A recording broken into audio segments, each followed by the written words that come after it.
Hello, I'm Michaela, and today I want to share with you my top tips for note-taking and what I do to take notes. How to do them effectively, how to use them, and basically anything that has to do with note-taking. So if you find yourself either not being motivated to take notes, or you find yourself taking too many and you don't know how to clear them up, hopefully this video will help you to have better notes you can actually utilize in order to improve on your tests, projects, exams, whatever it is. But anyway, here are my favorite ways to take notes and my top tips I would suggest you use in order to do better at school. Okay, first things first, always write your notes. Do not type them. This is non-negotiable, and this is because typing, you're just not going to remember it as well. So always write out your notes. And then you can use pens if you want, but I would not recommend it only because I find myself erasing quite a bit because I'll find some better information or a better way to phrase something. And then it would just be really obnoxious if I had to keep crossing things out. So definitely use pencils, although keep like colored pens and stuff so that way you can make headlines that will stand out to you and you can highlight stuff with highlighters, obviously. But for actual note-taking, use pencils. Another thing is to have a different notebook for each class. You can also use loose paper and store it in a folder if you want, that works too. I just use notebooks. But if you have a different notebook or a different folder for each class, it'll keep all your notes separate. It's going to keep it a lot more organized. So definitely just keep different systems of organization for each class and don't put everything in one place. At the top of your notes, always put, I don't know if you can see it, put the date. Oh, you can see it, okay.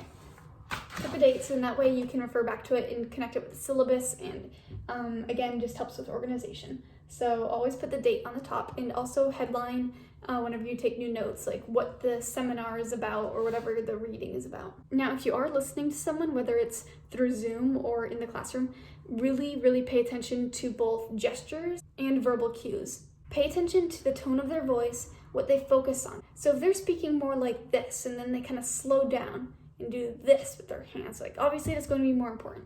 So just pay attention to their behavior and see what they think is important. Because even if they don't say it directly, sometimes you can tell it's going to be more critical to put down in notes, and then that way you'll have more of the stuff that might be on an exam. If you find yourself falling behind in taking notes, this does not mean to necessarily go faster. It means you might need to be more concise. So leave out words such as the, is, a. Those aren't necessary. You're going to understand your notes without writing those words. And honestly, shorten as much as you can, abbreviate as much as you can, as long as you can understand it. That's all that matters, because it's not like you're turning in your notes to your teacher, unless like your teacher is weird and is grading you on notes. I sort of touched on this already, but highlight to distinguish between topics. So for example, right here, and I know there's pen at the top right here is because I didn't have a pencil nearby.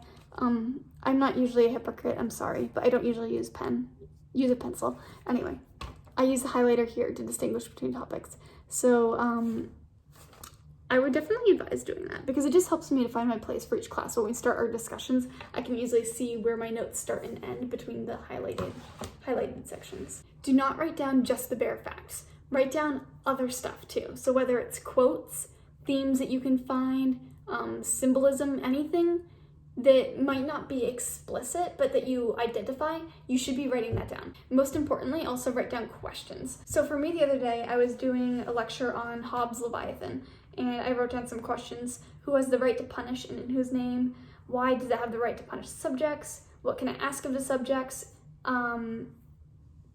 Really, honestly, anything that comes up in your writing that you're not sure about, or if there's even a question explicitly in your reading, you should write that down because it's going to help significantly when you go to write an essay, because you can shape your thesis around those questions that you identify while you're taking notes. So always write down questions. That's super helpful. Put the page numbers down whenever you write down any bulleted point whatsoever. Sorry, I'm going to show you mine again.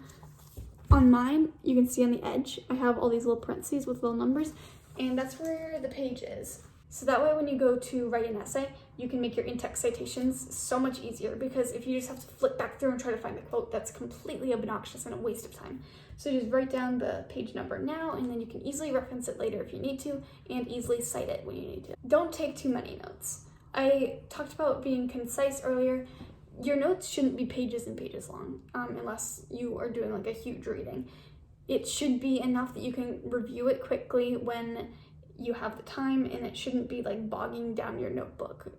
Just don't feel like you need to write too much. Only write what's important.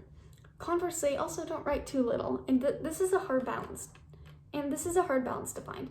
But if you're writing so little that like you only have the key ideas, then that's not enough. Because like I said, you do need to have like themes and questions in there, quotes.